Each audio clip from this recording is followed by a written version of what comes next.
বাবারা আমার, এই কর্জে হাসানা এটা কি জিনিস? কর্জে হাসানা এটা কি?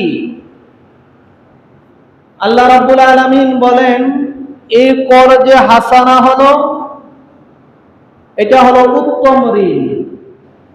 অর্থাৎ আমার আল্লাহ বলেন, দুনিয়ার মানুষ যখন কোনো বান্দা ব্যবসা বাণিজ্য করে, ব্যবসা বাণিজ্য করার সময় যদি কোনো মানুষ অভাবের মধ্যে পড়ে যায়, কোনো মানুষ যদি ঋণগ্রস্ত হয়ে যায়, এবং তোমার কাছে যদি কোনো মানুষ ঋণের জন্য আসে, টাকা ধারের জন্য আসে, আমার আল্লাহ বলেন তোমরা ওই বান্দা এবং বান্দীদেরকে টাকা ধার দাও, ওই বান্দাটাকে ঋণ দাও, তাকে কিছু টাকা দিয়ে দাও। আর আপনি যে বান্দাটাকে টাকা দিলেন, তাকে ঋণ দিলেন কোনো বিনিময় ছাড়া। অর্থাৎ আপনি একটা মানুষ বিপদের মধ্যে পড়েছে, তার সাথে ওই মানুষটা যখন ব্যবসা শুরু করলো, ব্যবসার অবস্থা যখন খারাপ হয়ে গেল, আপনার কাছে যখন টাকা ধার চাইলো, আপনি ওই মানুষটাকে টাকা দিলেন কোনো লাভ ছাড়া, সুদ ছাড়া। আমার আল্লাহ বলে, তুমি যেই বান্দাটাকে সুদ ছাড়া, কোনো লাভ ছাড়া টাকা ধার দিলাম, এইটার নামই হলো কর্জে হাসানা। সুবহানাল্লাহ বলি। আমার আল্লাহ বলেন, এই কর্জে হাসানাটা হলো উত্তম ঋণ। অর্থাৎ আজকে আমরা দেখি আমাদের সমাজের মধ্যে যখন মানুষ অভাবের মধ্যে পড়ে যায়, মানুষ যখন ঋণগ্রস্ত হয়ে যায়, যখন এক মুসলমান আরেক মুসলমানের কাছে টাকা ধার চায়, দেখা যায় আমাদের সমাজের মুসলমানরা টাকা ধার দিতে চায় না। এরকম মুসলমান আছে না নাই? আমাদের সমাজের মুসলমানরা যখন মুসলমান ভাই বিপদের মধ্যে পড়ে যায়, যখন তার কাছে টাকা ধার চাই, আমার দেশের মুসলমান ভাইরা, আমার দেশের মানুষ, তারা কোনো মানুষকে ঋণ দিতে চায় না, টাকা ধার দিতে চায় না। অথচ আমার আল্লাহ বলেন, তোমরা কোনো বিনিময় ছাড়া যখন একটা মানুষকে ঋণ দিবা, টাকা ধার দিবা, এই ঋণটা হলো উত্তম ঋণ। সুবহানাল্লাহ বলি। আপনি যখন এই ঋণটা দিবেন, যে বান্দা কোনো বান্দাকে ঋণ দেয়, টাকা ধার দেয়, আমার আল্লাহ বলে আমি আল্লাহ ওই বান্দা বান্দির প্রতি খুশি হয়ে যায়। সুবহানাল্লাহ বলি। আর একটু জোরে বলি সুবহানাল্লাহ। দেখেন আমার আল্লাহ রাব্বুল আলামিন সূরাতুল বাকারার 245 নম্বর আয়াতের মধ্যে আমাদেরকে বলে দিতে লাগলেন, কে সেই ব্যক্তি, দুনিয়ার মধ্যে তোমরা কে ওই ব্যক্তি যে আমি আল্লাহকে কর্জে হাসানা দান করবা। সুবহানাল্লাহ বলি। আর একটু জোরে বলে সুবহানাল্লাহ। দেখেন আল্লাহ রাব্বুল আলামিন কুরআনুল কারীমের মধ্যে বলে দিতে লাগলেন, দুনিয়ার মধ্যে তোমরা কে আছো যে আমি আল্লাহকে টাকা ধার দিবা, আমি আল্লাহকে তোমরা ঋণ দিবেন। দেখেন আল্লাহকে আমরা দেখি নাই, আল্লাহকে টাকা দেওয়া সম্ভব না, ঋণ দেওয়া সম্ভব না, আল্লাহর কোনো অভাব নাই। এরপরও আমার আল্লাহ সূরাতুল বাকারার 245 নম্বর আয়াতের মধ্যে বলে, কে আছো তোমরা আমি আল্লাহকে টাকা ধার দিবে। সুবহানাল্লাহ বলি। আর একটু জোরে বলি সুবহানাল্লাহ। এরপর আমার আল্লাহ রাব্বুল আলামিন বলেন, তোমাদের মধ্যে কে আছো আমি আল্লাহকে কর্জে হাসানা উত্তম ঋণ প্রদান করবে, তবে তিনি তার জন্য তা বহুগুণ বৃদ্ধি করে দিবেন। জোরে জোরে বলি সুবহানাল্লাহ। দেখেন আমার আল্লাহ বলেন, দুনিয়ার মধ্যে তোমরা কে আছো আমি আল্লাহকে কর্জে হাসানা উত্তম ঋণ দিবা, উত্তম আমাকে টাকা দিবা। তোমরা যদি আমি আল্লাহকে টাকা ধার দাও, আমি আল্লাহ এটাকে দ্বিগুণ বাড়িয়ে দেব। আর একটু জোরে বলি সুবহানাল্লাহ। এখন আল্লাহরে বলি, আল্লাহ আপনাকে তো টাকা দেওয়া সম্ভব না, আপনাকে তো আমরা দেখি না, আপনাকে আমরা কিভাবে টাকা ধার দেব, আপনাকে আমরা কিভাবে কর্জে হাসানা দেব, আপনাকে আমরা কিভাবে ঋণ দিব। আমার আল্লাহ বলেন, দুনিয়ার মধ্যে তোমরা আমি আল্লাহকে টাকা দিতে হবে না, আমি আল্লাহকে কর্জে হাসানা দিতে হবে না। তোমার আশেপাশের মুসলমান, তোমার আশেপাশের মানুষ যখন বিপদের মধ্যে পড়ে যায়, অসহায় অবস্থার মধ্যে পড়ে যায়, তার যখন টাকার প্রয়োজন হয়, ওই ব্যক্তি যখন তোমার কাছে টাকা ধার চাবে, তুমি যদি ওই ব্যক্তিকে টাকা দান করো কিংবা তাকে কর্জে হাসানা দাও, ওই ব্যক্তিকে দেওয়া মানে আমি আল্লাহকে দেওয়া হয়ে গিয়েছে। আর একটু জোরে বলি সুবহানাল্লাহ। কথা কি বুঝেন আপনারা? একটু কথাগুলো বুঝবেন। অর্থাৎ আপনার আশেপাশে যদি কোনো মানুষ ঋণগ্রস্ত হয়ে যায়, তাহলে আমার আল্লাহ বলেন, ওই বান্দা বান্দিকে তোমরা কর্জে হাসানা দাও। তোমরা যদি ওই বান্দা এবং বান্দিকে কর্জে হাসানা দাও, তাহলে আমি আল্লাহকে দেওয়া হয়ে যাবে। সুবহানাল্লাহ। বাবারা আমার, এরপর আমার নবী, আপনার নবী হাদিসে পাকের মধ্যে বলতে লাগলেন, এই যে আপনি মানুষকে টাকা ধার দিলেন, মানুষকে ঋণ দিলেন, আমার নবী বলেন এটা সদকা করলে যে সওয়াব, তার চাইতে আরো বেশি সওয়াব হলো মানুষকে টাকা ধার দেওয়া। সুবহানাল্লাহ বলি। এত আস্তে সুবহানাল্লাহ বলেন, আর একটু জোরে বলি সুবহানাল্লাহ। বাবার আমার, দেখেন আমার নবী বলেন, এ দুনিয়ার উম্মতেরা শুনো, আমি নবী যখন মিরাজের রাত্রে জান্নাতের মধ্যে গেলাম, কোথায় গেলাম? জান্নাতের মধ্যে গেলাম। আমার নবী বলেন, আমি জান্নাতের মধ্যে গিয়ে দেখলাম জান্নাতের দরজার মধ্যে কি যেন লেখা।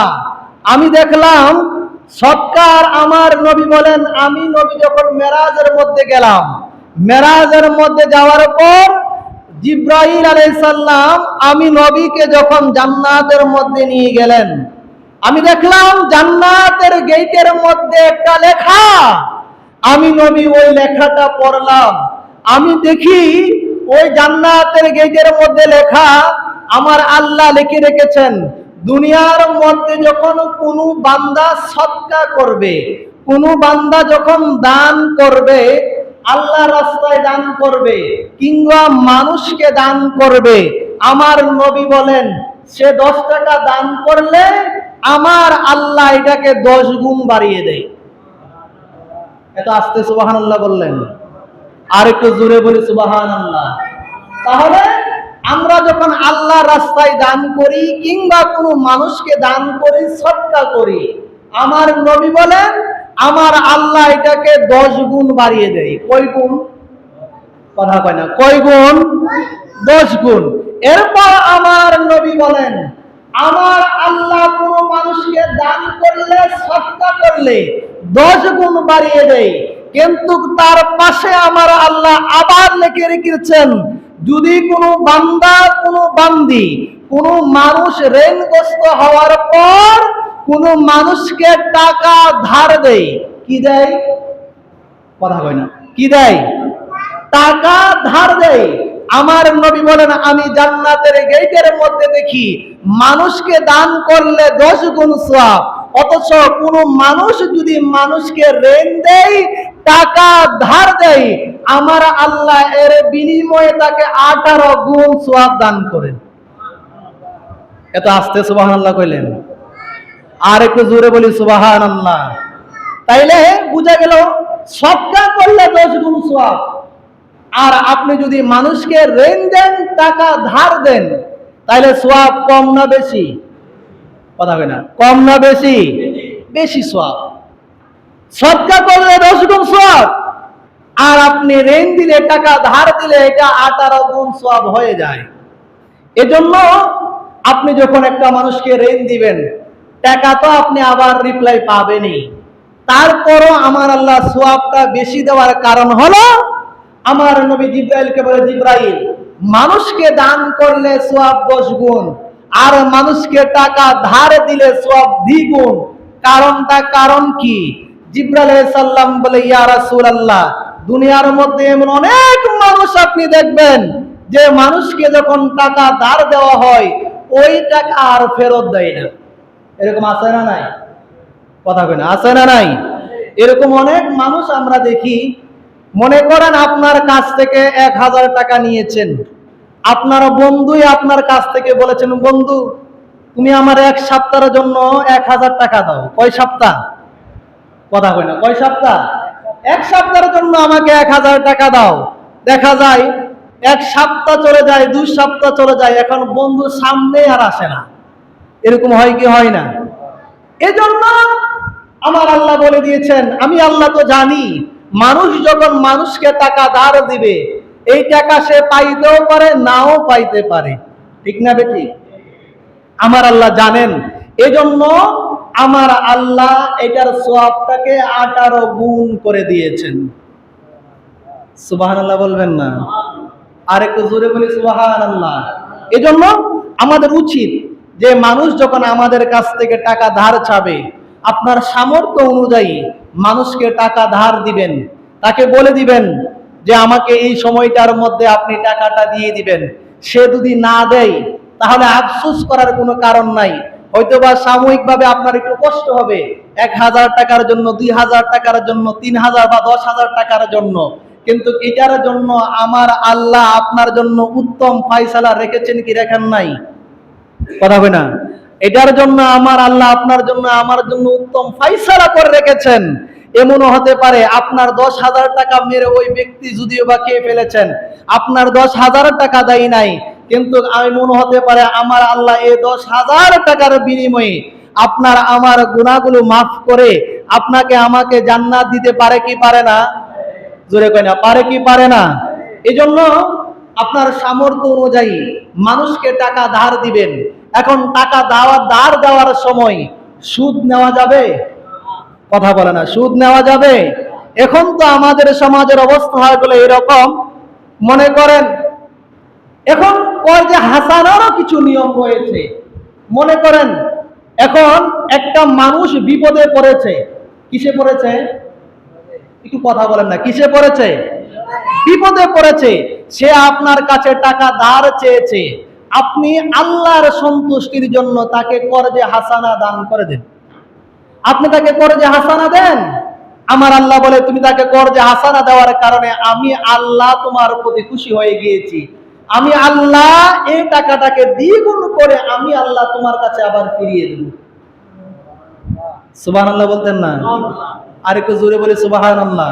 বাবার আমার, এখন আমাদের দেশের অবস্থা হয়ে গেলে এরকম যে এখন আমরা যদি কোনো মানুষকে টাকা ধার দেই, দেখা যায় ওই ব্যক্তি আবার প্রত্যেক মাসে মাসে আবার আমার কাছে টাকা চায়। এরকম হয় কি হয় না? মানে একবার টাকা ধার দিলে বারবার টাকা চায়। এরকম মানুষ আছে না নাই? এখন সব কাজে আপনি মানুষের কাছ থেকে ধার চাওয়া যাবে না। এখন মনে করেন আপনার ঘরে একটা ফ্রিজের দরকার, এখন আপনি আরেকজনের কাছে গিয়ে বললেন ভাই আমারে 50,000 টাকা ধার দাও, তাইলে হবে? কথা বলে না, হবে? এখন এই জন্য আপনি কর্জে হাসানা নিতে পারবেন না। আপনি যদি কারো কাছ থেকে কর্জে হাসানা নিতে চান, কারো কাছ থেকে যদি আপনি টাকা ধার নিতে চান, নিয়ম হলো ওই ব্যক্তি যদি মেডিকেলের মধ্যে থাকে, অর্থাৎ তার চিকিৎসা করার জন্য তার টাকা নাই। কি করার জন্য? চিকিৎসা করার জন্য তার টাকা নাই। ওই অবস্থায় আপনার উচিত হলো ওই মানুষটাকে কর্জে হাসানা দেওয়া। সুবহানাল্লাহ বলবেন না? নিয়ম হলো আপনার কর্জে হাসানার প্রয়োজন। আপনি খাবার কেনার জন্য টাকা পাচ্ছেন না, বা আপনার ঘরের মধ্যে টাকা নাই, আপনার ফ্যামিলির মানুষ 2 দিন যাবত অনাহারে রয়েছে, আপনি খাবার কিনতে পারছেন না, চাল ডাউল এগুলো আপনি কিনতে পারছেন না, ওই অবস্থায় আপনি আরেকজন মানুষের কাছ থেকে কর্জে হাসানা নিতে পারেন। সুবহানাল্লাহ বলবেন না? এখন তো আমাদের অবস্থা হয়ে গেলে এরকম, আমরা টিভি কিনবো আরেকজনের কাছ থেকে টাকা ধার নিই। এরকম হয় কি হয় না? কথা বলে, হয় কি হয় না? আমরা ফ্রিজ কিনবো আরেকজনের কাছ থেকে টাকা ধার নিয়ে। আমি তো এমনও দেখি, আমার দেশের কত মুসলমান আমরা দেখি একজনের কাছ থেকে টাকা ধার নিয়ে এনে আরেকজনের কাছে টাকা সুদে লাগায়। এরকম আছে না নাই? কথা কয় না, আছে না নাই? এই আপনি যে আরেকজনের কাছ থেকে টাকা ধার নিয়ে এনে আরেকজন মানুষের কাছে সুদে লাগাইলেন, এই কাজটা কি ভালো হইলো না খারাপ হইলো? কথা কয় না, ভালো হইলো না খারাপ হইলো? বাবারা আমার, আমার দেশের অনেক মানুষ এই কর্জে হাসানাটার সোয়াব কি রকম, বাইটার লাভটা কি, আমরা এটা বুঝি না। আমরা দেখা যায় কোনো মানুষ যদি মনে করেন আমি বিপদের মধ্যে পড়েছি, আমার ইমার্জেন্সি কিছু টাকা প্রয়োজন, 1 লাখ টাকার প্রয়োজন, আমি আমার চাচাতো ভাইয়ের কাছে গিয়ে বললাম, ভাই আমার সন্তান মেডিকেলে, আমাকে 1 লাখ টাকা ধার দাও। আমি জানি আমার ভাইয়ের কাছে টাকা আছে, আমাদের সমাজের অবস্থা এরকম, আমি জানি আমার ভাইয়ের কাছে কি আছে, টাকা আছে। আমার ভাই আমাকে উত্তর দেয়, ভাই আমার কাছে তো টাকা নাই, অমুকের কাছে টাকা আছে, তবে সুদে কিছু টাকা দিতে হবে। এরকম বলে কি বলে না? অথচ টাকা কিন্তু তারই, মানে বাদামি এইভাবে খাবো না, এইভাবে একটু ঘুরিয়ে খাবো আর কি।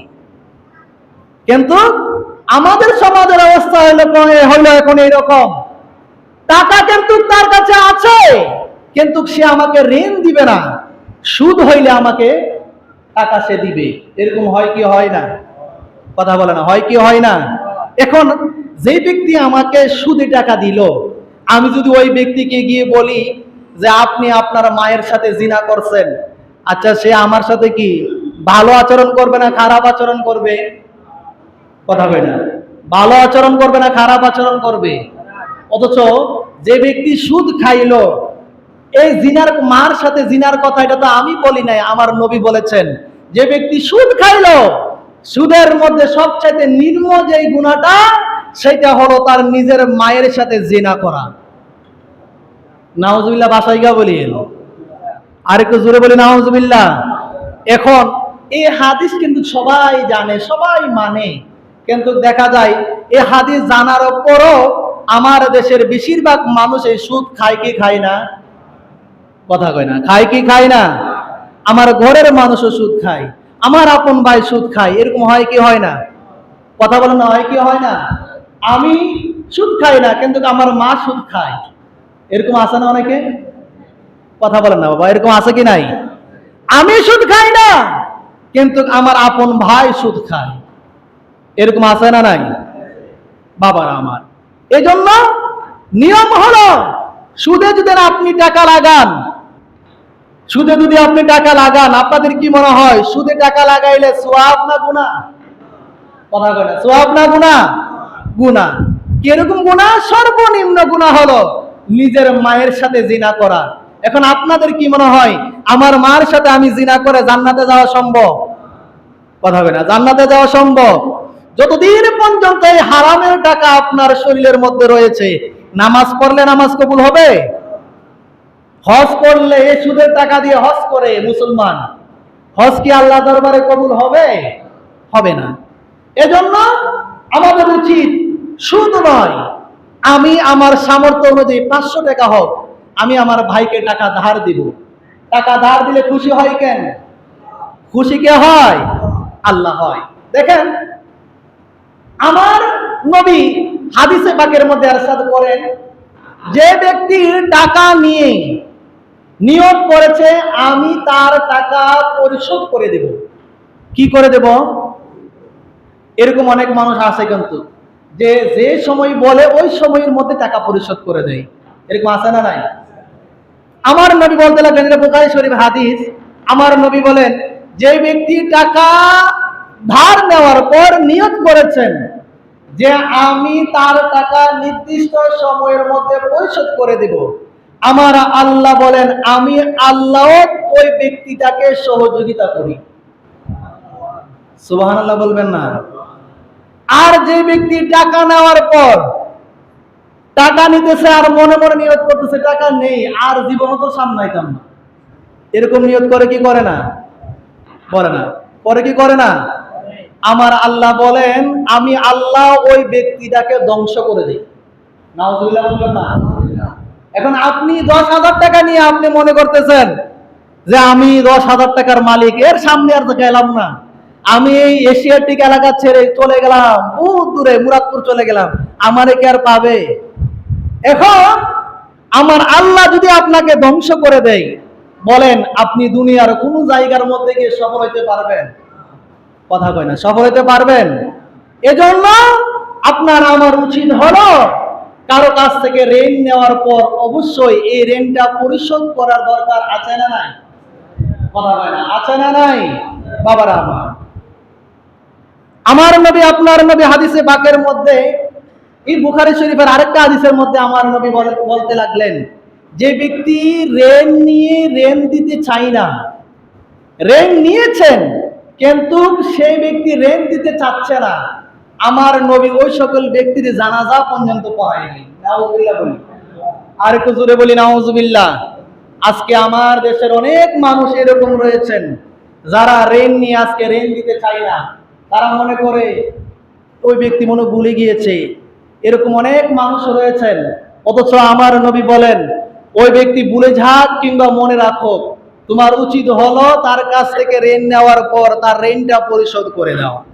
সুবহানাল্লাহ বলি, আর একটু জোরে বলি সুবহানাল্লাহ। দেখেন এই ঋণের কথাটা বলেই, এটাও বুখারী শরীফের হাদিস, এই কথাটা বলেই আমি আলোচনা শেষ করে দিব। দেখেন এক দুইজন সাহাবী আমার নবী সাহাবীদের সামনে আলোচনা করতে লাগলেন এই কর্জে হাসানা নিয়ে। কর্জে হাসানাটা কি জিনিস, মানুষকে টাকা ধার দেওয়াটা কি ফজিলতপূর্ণ। কোন মানুষ যদি নিয়ত করে আমি তার কাছ থেকে টাকা ধার নিয়েছি, টাকা পরিশোধ করে দিব, বলেন তো ওই ব্যক্তির সাথে কে আছে? একটু জোরে বলেন, কে আছে? আল্লাহ আছে। আমার নবী সাহাবীদের সামনে আলোচনা করতে লাগলেন বনি ইসরাইলের দুইজন সাহাবীর ঘটনা। দেখেন আমার নবী বনি ইসরাইলের দুইজনের ঘটনা সাহাবীদের সামনে আলোচনা করতে লাগলেন। মুসা আলাইহিস সালামের সময় তার উম্মত দুইজন, একজন ধনী আরেকজন গরিব। এখন সে ব্যবসার উদ্দেশ্যে বাহির হবে, তার কাছে টাকা নাই। কি নাই? আমার কথা কি আপনারা বিরক্ত হচ্ছেন? কথাগুলো বুঝবেন। কর্জে হাসানা কি জিনিস, ঋণ কি জিনিস। ঋণ নিলে ঋণ দিতে হয়, না দিলে কবরের মধ্যে আযাব হবে কি হবে না? এই ঋণ নিয়ে যদি আপনি আমি মারা যাই, কবরে আযাব হবে কি হবে না? আমার নবী সাহাবীদের সামনে আলোচনা করতে লাগলেন মুসা নবীর দুইজন উম্মত, একজন ধনী, এটা বুখারী শরীফের মধ্যে এসেছে, একজন ধনী আরেকজন ব্যবসার উদ্দেশ্যে বাহির হবে, তার কাছে টাকা নাই। কি নাই? টাকা নাই। এখন ওই ব্যক্তি ধনী ব্যক্তির কাছে গেলেন যে ভাই, আমি তো ব্যবসার উদ্দেশ্যে নদীর ওই পারে যাব, তুমি যদি আমাকে 100 দিনহার যদি আমাকে কর্জে হাসানা দিতা, তাহলে আমার অনেক উপকার হতো। ওই ধনী ব্যক্তি বলতে লাগলেন, ভাই আমি তোমাকে 100 স্বর্ণ মুদ্রা দেব, তবে একজন সাক্ষী আগে আমার সামনে নিয়ে আসো। সুবহানাল্লাহ। এটা নিয়ম, এটা বুখারী শরীফের হাদিস। যদি কোনো মানুষকে টাকা ধার দেন, সাক্ষীর প্রয়োজন আছে না নাই? কথা কয় না, আছে না নাই? বর্তমান যে অবস্থা, যদি সাক্ষী না রাখেন শেষ, টাকা গায়েব। ঠিক না বেঠি? বাবারা আমার, ওই ধনী ব্যক্তি বলল, ভাই আমি তোমাকে 100 দিনহার দেব, 100 স্বর্ণ মুদ্রা দেব, তবে একজন সাক্ষী আমার সামনে নিয়ে আসো। ওই ব্যক্তিটা বললেন, ভাই আমার জন্য দুনিয়ার কোনো মানুষের সাক্ষীর প্রয়োজন নাই, আমি সাক্ষী হিসাবে আমার আল্লাহকে তোমার কাছে রাখলাম। সাক্ষীটাকে ছোট না বড়? কথা কয় না, ছোট না বড়? বড়। এরপর ওই লোকটা বলতে লাগলেন, বলেন ঠিক আছে আমি সাক্ষী পাইলাম, তুমি আমার সামনে আরেকজন লোক হাজির করো যে তোমার জিম্মাদারি নিবে, তুমি যদি নির্দিষ্ট সময়ে আমার টাকা পরিশোধ না করতে পারো, যে জিম্মাদারি নিবে সে তোমার টাকাটা পরিশোধ করবে। সুবহানাল্লাহ বলবেন না?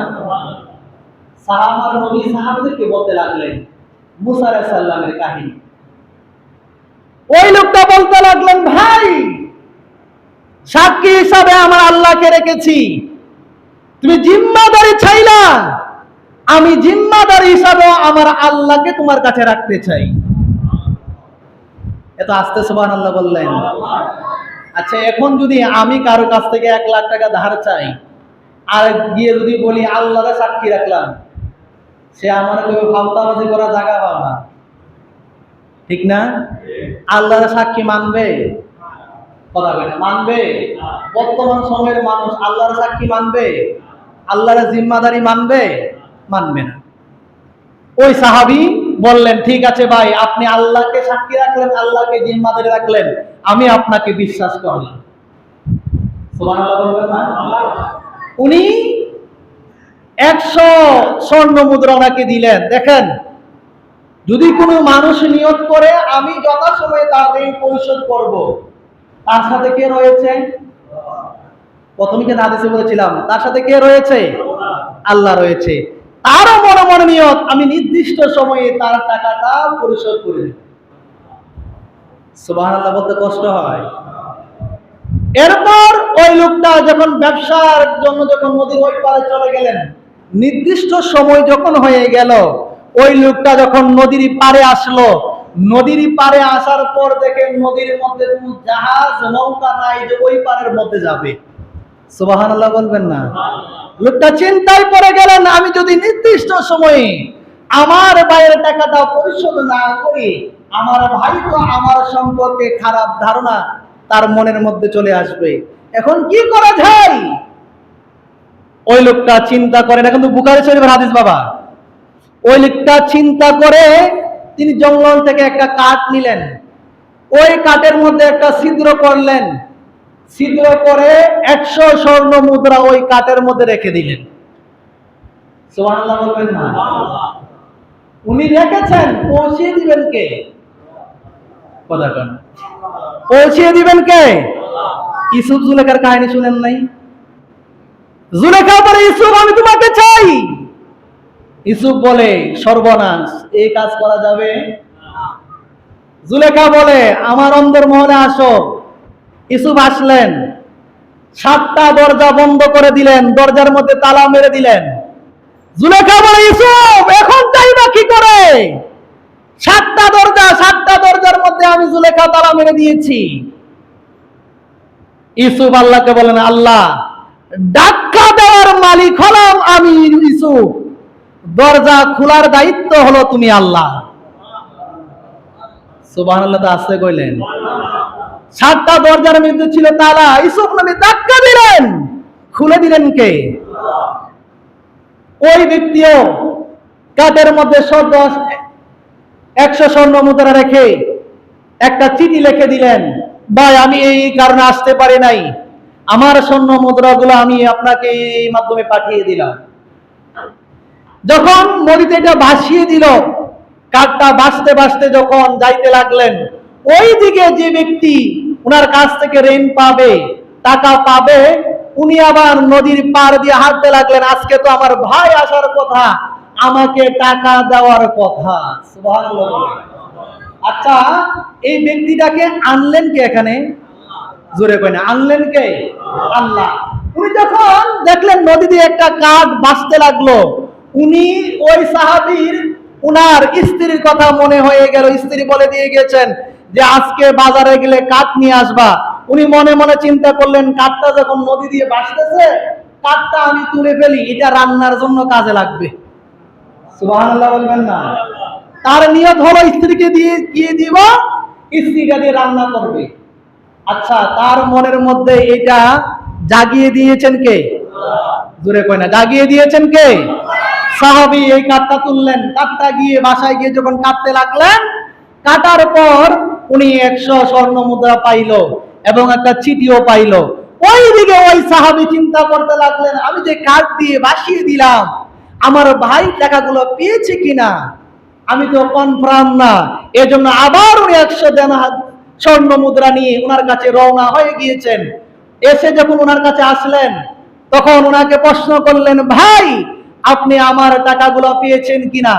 ওই সাহাবী বলতে লাগলেন, ভাই আমি তো এইভাবে এই স্বর্ণ মুদ্রাগুলো পেয়েছি। সুবহানাল্লাহ বলেন। এবার সাহাবী বললেন, ভাই আমি ওই স্বর্ণ মুদ্রাগুলো আমি আপনার জন্য পাঠিয়েছি। বাবারা আমার, বুখারী শরীফের হাদিসটা প্রমাণ করলেন, আপনার যদি নিয়ত থাকে আমি তার টাকা পরিশোধ করে দিব, আল্লাহ আপনাকে সহযোগিতা করবে। ঠিক না বেটি? আর আপনার নিয়তে যদি গরমিল হয়, না টাকা দেব না, ভেগে যাব, আল্লাহ আপনাকে কি সহযোগিতা করবে না ধ্বংস করবে? ধ্বংস করবে। বাবার আমার শেষ হাদিসটা বলেই শেষ করে দিচ্ছি। আমার নবী যারা ঋণগ্রস্ত হয়ে মারা যায়, আমার নবী তাদের জানাজা পর্যন্ত পড়ায় নাই। দেখেন, আমার নবীর দরবারে একজন সাহাবীর মৃতদেহ যখন নবীজির সামনে হাজির হলো, নবীজি জানাজা পড়ানোর জন্য, নবীজি জিজ্ঞাসা করলেন তার কোনো ঋণ আছে কিনা। আমার নবী বলেন তার কোনো, সাহাবীরা বলেন ইয়া রাসূলুল্লাহ, সংক্ষিপ্ত আকারে বলি, তার কোনো ঋণও নাই, কোনো সম্পদও নাই। সুবহানাল্লাহ বলি। ঋণও নাই, সম্পদও নাই। আমার নবী ওই সাহাবীর জানাজা পড়াইলেন। কিছুদিন পর আরেকজন সাহাবী মারা গেলেন। ওই সাহাবীর কিছু ঋণ রয়েছে। আমার নবী বলেন সাহাবীরা তাদের কি তাই এই সাহাবীর ঋণ আছে কিনা। সাহাবীরা বলেন ইয়া রাসূলুল্লাহ, সাহাবীর ঋণ রয়েছে। বলে তার কোনো ধন সম্পদ আছে কিনা। বলে তার ধন সম্পদও আছে। আমার নবী বললেন তার ধন সম্পদের মাধ্যমে তার ঋণটা পরিশোধ করে দাও। আমার নবী ওই সাহাবীর জানাজাটাও পড়াইলেন। সুবহানাল্লাহ বলবেন না? কিছুদিন পর আরেকটা সাহাবী আসলেন। ওই ব্যক্তি ঋণ করেছেন কিন্তু তার কোনো সম্পদ নাই। আমার নবী বলেন সাহাবীরা, এই ব্যক্তিটার জানাজা আমি নবী পড়াবো না, তোমরা পড়িয়ে দাও। কথা বুঝছেন? আজকে যে আমরা শুধু শুধু টাকা ঋণ করি, ওই 10,000 টাকা দিয়ে কাপড় বানাবো, টাকা নাই, বন্ধুর কাছে গিয়ে টাকা ধার চাই, বন্ধু টাকা দেয়, কাপড় বানাবো, শুধু শুধু টাকা ধার করি। এরকম আছে না নাই? অনার্থক, টাকার প্রয়োজন নাই, টাকা ধার করে বসে থাকি। নিয়ম হলো টাকা আপনি ধার নেওয়ার পর অবশ্যই নির্দিষ্ট সময়ে এই টাকা পরিশোধ করতে হবে কি হবে না? আমার নবী বলেন সাহাবীরা, এই ব্যক্তির জানাজা আমি পড়াবো না, এই ব্যক্তির জানাজাটা তোমরা পড়িয়ে দাও। সাহাবীদের মধ্যে একজন বলেন ইয়া রাসূলুল্লাহ, এই ব্যক্তির যত টাকা ঋণ রয়েছে, এই ব্যক্তির ঋণগুলো আমি সাহাবী তার পক্ষ থেকে আদায় করে দেব। আমার সাহাবী বললেন ইয়া রাসূলুল্লাহ, এবার আপনি জানাজাটা পড়ান। এরপর আমার নবী ওই ব্যক্তির জানাজাটা পড়িয়েছেন। আজকে আমরা অনেক মানুষ লক্ষ লক্ষ টাকা ঋণ করে মারা যায়, এরকম আছে না নাই? অনার্থক আমরা মানুষের টাকা আত্মসাৎ করি, মানুষের সম্পদ আত্মসাৎ করি, মানুষের টাকা আত্মসাৎ করে, মানুষের সম্পদ আত্মসাৎ করে আপনি যদি মারা যান, আপনার কি মনে হয় আমরা জান্নাতে যাব না জাহান্নামে যাব? এই জন্য এই সকল কোনো কাজ করা যাবে না। সময় যেহেতু শেষ, চেষ্টা করবেন সুদ খাওয়া যাবে না, হারাম খাওয়া যাবে না। পারলে মানুষকে ঋণ দিবেন, টাকা ধার দিবেন, কর্জে হাসানাটা দিবেন। আমার আল্লাহ এই কর্জে হাসানার বিনিময়ে আপনার জন্য উত্তম ফায়সালা রেখে দিবেন। আল্লাহ আমাদের সকলকে কবুল করে, সকলে বলি আমিন। আর একটু জোরে বলি আমিন। যারা সুন্নত পড়েন নাই, মেহেরবানি করে কাতার সুজা করে সুন্নত পড়েন।